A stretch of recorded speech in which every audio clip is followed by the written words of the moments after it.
once again, and thank you for tuning in to the latest chapter of how to buy a home and the home buying process. So I hope you find this information valuable, kind of learn some tips and tricks, some know-how to purchase your dream home. So appreciate you kind of tuning in. So today we're going to be talking about Zillow. I'm sure you have heard of Zillow before. So it's a very popular real estate platform where you can go online or use their app and search for homes.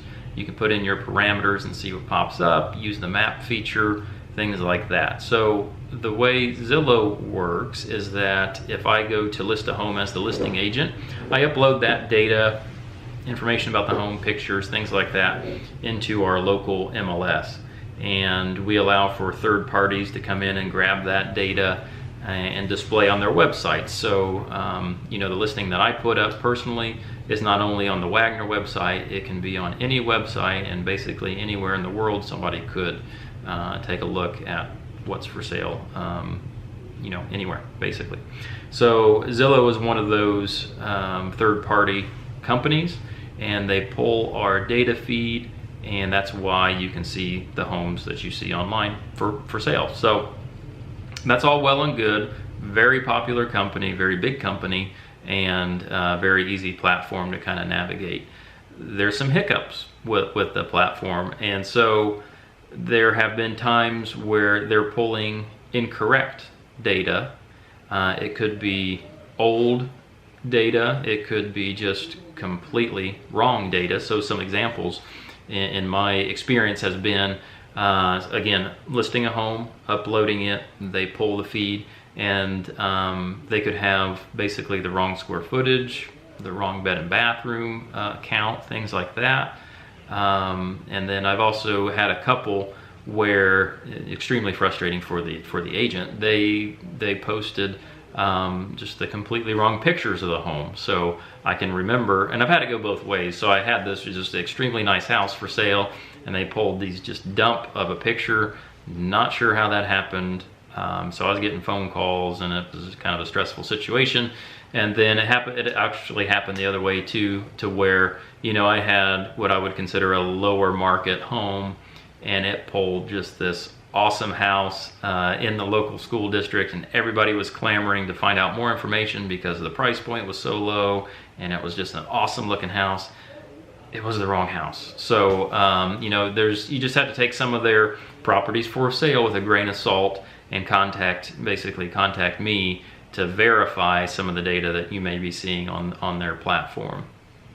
The other issue I've seen is that yes, they pull our data feeds, but they also pull data from like local municipalities or counties, and this comes into play when you see something listed as for sale under pre-foreclosure. Pre-foreclosure doesn't really mean anything. Well, what it does mean is that the current owner of that home may be behind on some mortgage payments, maybe not paying the full mortgage payment every month, could be behind on their taxes, something like that. So those are properties that are not actively on the market, and that can be frustrating for you as the user looking for these homes. Like, oh, there's one, I'm going to call about it, and it's just not for sale. I do call those sometimes on buyer's behalf, saying, hey, we saw your house listed on a website, is it for sale? A lot of times they're very angry that I'm calling. They're involved in a very stressful situation if they're behind on their mortgage, and getting calls from agents and things like that. They really don't welcome, but again, I will follow up with them to see kind of what's going on. But just keep in mind that if you see that pre-foreclosure category, probably not for sale. The other category is the foreclosure category, and we deal with those. So we do list some of those, and we help people purchase those. But again, we have to dig a little bit deeper into some of those, because that's a very all-encompassing category for Zillow.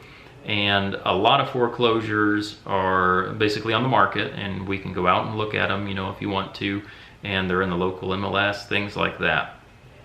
They also lump in their sheriff sales. So basically, somebody is so far behind on their mortgage, the mortgage company will essentially sue them, evict them, and then it goes to sheriff sale, and the sheriff of the county will sell properties basically at their office to the highest bidder. And so under that category can be sheriff sales, and those, like I said, highest bidder that day, basically cash in hand. So that's not going to be a normal real estate transaction. There's no inspections, you can't get in the home. You know, pretty big risk when you purchase something like that. And so only a certain subset of people can purchase like that. So again, pre-foreclosures really doesn't mean anything. Foreclosures could be on the market, and then also it could not be on the market. So the basic gist of this, you know, if I'm doing my job effectively as your agent, I'm also sending you properties. Okay, we've had the discussion of what you're looking for, and when something pops up, you'll get that email, you get that text saying, hey, you know, take a look at this, you may be interested. But if you see something else, possibly on Zillow, and you haven't seen that from me, there may be a reason behind that. So go ahead and contact me, we'll figure that out, we'll do a little groundwork, and just basically find out what's going on. They also post for sale by owners. So if somebody's looking to sell their house by themselves, they can go onto Zillow, create an account, and upload their pictures and information and anything like that. We work with for sale by owners, so if you see one either on this platform or essentially driving by and seeing a sign in the yard or whatever, if you just call me first, I can get the background information, again, see if it's actually for sale, see where they are with it, find out the information, you know, and allow me to do that. I can still represent you in that transaction. So that's kind of the overview of Zillow. And so if you have any questions about that, obviously comment below or reach out, and I'll be happy to answer those. Thank you. Hey, real quick, I forgot to mention something in that last little video. So I forgot to mention about Zillow's Zestimate, Zillow estimate. So they're going to be posting their opinion of values of these homes that you see online. And the way they do that is they pull kind of empirical data about some local neighborhood sales and square footage, things like that. And that's basically what they're going off of. What Zillow is not doing is that, you know, they're not in these homes. They don't really understand the local market. So these Zestimates can vary widely to what the actual market value is. So you just have to be kind of careful about that. And for instance, if you had two neighboring homes that are basically the same floor plan and everything else, one has been flipped and has granite countertops, cherry floors, new windows and things like that, and the other one next door hasn't been updated in 60 years, they're going to give those almost the same value.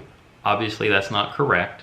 And so if you have any questions or anything like that, you know, contact me. We'll do the market research, we'll do the neighborhood research as well to kind of come up with a more correct version of value, if you will. And so don't put too much stock into that Zestimate price that you see.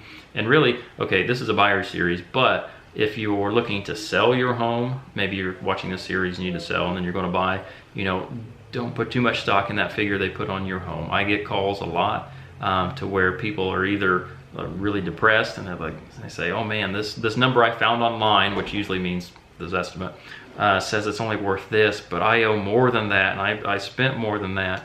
I kind of have to calm people down and say, well, hold on, you know, actually get a person to meet with you at your home, then we can kind of talk about value. And then it can go the other way too, where, you know, they're expecting this astronomical price for their home because they saw this Zestimate, and it's really not realistic with the market and with their neighborhood. So just a quick sidebar there. So again, I appreciate you tuning in. Thanks.